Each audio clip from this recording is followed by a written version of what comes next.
Amazing wisdom. Entrepreneurs, business leaders, Success. CEOs, Amazing success. around the world. This is the Success Nuggets Podcast. Have you ever wondered what you could learn and how inspired you'd be if you asked incredible people from around the world about the patterns that drive progress? Get ready to dive into a world of insights and inspiration. This is the Success Nuggets Podcast with the founder of the Digital Light Bulb and your host, David Abel. Welcome back. In the last 15 years, my next guest has successfully grown and exited fashion and fitness brands and is now scaling a life of fulfillment. With leaders and teams, he is urging others to be above average. Mike Radoor, welcome to the show. Thank you, David. Thank you, man. I'm excited. Mike, I want to jump in at the deep end. Have you always been above average? I think that's a relative statement, isn't it? No, of course not. What is average? Average is the majority. That's the average. So it's a mathematical equation. So what the majority does is average. And then you have the minorities, and that can either be below or above. So how do you get people to become above average? It's many areas, right? But you look at whatever you are going to go forward with, and you figure out what is the average, and you figure out what is the above average, and you figure out what is the below average, and then you do everything you can, possibly as much as you can, to get that minority to become a part of you. You have this is a very tangible example. You have a sales department. You have the average sales results. You have the below average sales results, and you have those top 5% that is above average. So to get those top 5%, you need to adapt their behaviors. You need to adapt their thinking patterns. You need to adapt their belief systems. You need to adapt their ways of doing it. You need to breathe like them. You need to talk like them. And in that process, you will develop your above average, right? And if you are extremely good, you will become number one. You explain it so simply. It really is a case of the performance metrics and one step at a time. But if it is so simple, why are people so uptight or insecure about not only their goals, but I think other people's goals as well? I believe it's human behavior. It's defense mechanisms. It is survival mechanisms. It is the fear. It's the illusion of what can go wrong. It's the fear of not being accepted or a part of a tribe. So, if you go 10,000 years back, 20,000 years back, 30,000 years back, we will see that what is actually one of our strongest survival mechanisms is today one of them that hurts us the most, which is, I need to belong. I need to be like everyone else. Because 20,000 years back, and the brain hasn't changed for one second since then, but the society has. At that time, if you were not accepted, if you were expelled from your tribe, that was life and death. So we fear by default the unknown. We fear what we can't see. We activate the amygdala and all the emotional centers there when we can't predict things. So it's because of fear. Transcending fear, how do people kind of unplug from fear? They will have to go through a self-aware process. They will have to go through some self-insights. They have to realize that the basic belief of how life should be lived. So my foundational belief is life should be lived loud, tested to the limit. And that's the only way you can improve it. When you go to the extremes and you figure out, okay, that wasn't it. But luckily here, life is not, you have to really go down a wrong path to die. But let's say in business and career, you will never die. Yeah. And you will never die unless you, of course, treat your body very bad and so on. But let's just talk about taking risks.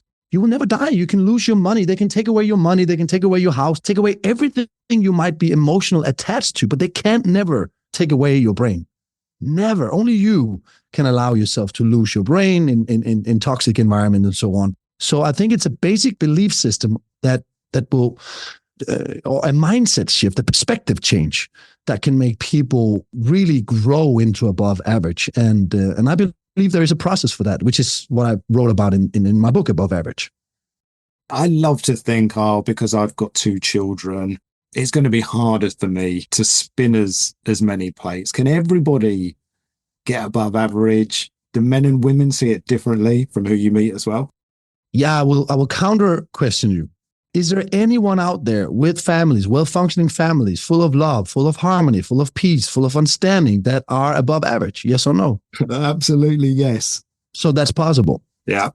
That's the answer. Okay. And now I feel the energy is rising. Let's go. Talk to me though about how, you're so well written. You're bringing science into your coaching as well. How do you keep yourself going and where do you draw your resources from? So definitely it's a constant education. It's a constant curiosity. It's a constant study lifestyle. So I do have rituals, which I have plugged in at least 30 to 60 minutes of studying every day. So that definitely keeps me on top. And also I constantly try to figure out people's patterns because we are emotional beings and we navigate in patterns. That's how we work. And I constantly try to figure out the person I need to speak with, what is that person's pattern of understanding? So let's say I'm going to grab an accountant and I'm going to talk spirituality. Well, here I have to come up with some science, because spirituality and accountancy, that brain doesn't work well with something that's too flummy or hippie-ish. So I try to understand people's perspective. I try to put myself in their eyes and look at me from their eyes, and then I try to speak. But to come to that level has taken me tons of conversation, tons of mistakes, tons of rejections, tons of misunderstandings, and a lot of studying on basic human behavior and basic human psychology and the history of human evolution and so on. So, I've been all around. Absolutely. And where's this going to sort of take you? Because you had a really successful entrepreneurial career at the very start. Some huge online businesses, right? And are you looking to grow more brands or now pure fulfillment from here on in? Yeah, I had a driver in my younger years that was fear-based, which was, I need to perform to be loved. I thought that was how it worked. And that was quite negative because I come from, it's a typical entrepreneurial story. I was bullied. I didn't have money. That was me. And that turned into, instead of getting rid of that, it's a big driver, like the fucking watch me driver. It's a huge driver. But it can turn into a negative side of self-disbelief, negative self-talk, and all these. No, there's no love in that. Until I realized that love is always there. Love is always there. And I don't have to perform to love anyone. And I transmuted that driver into wanting to inspire people. So that's what I'm doing now. And as I'm building my coaching business, I'm just trying to inspire people. The last thing I've done, I give you a good example. I had a boxing class, which I put on my YouTube channel. I took a boxing class and I suck. I'm slow. I don't have the reflexes in my muscle memory. I will get beaten if I go into a sparring match. But I told my coach, how many months do I need to take a match? How many months? He looked at me. I think I need to see you a couple more times. Okay. And then I said to him, let's do that. Let's set up a match. Let's make a thing out of it. Let's film it on YouTube. Yeah. And let's go for it. And that is my life purpose, is to inspire people to get back to your questionnaire. So definitely I do have a huge hunger for creating. I like to create. And while building my brand and following my path of passion, which is helping people to get the best out of them.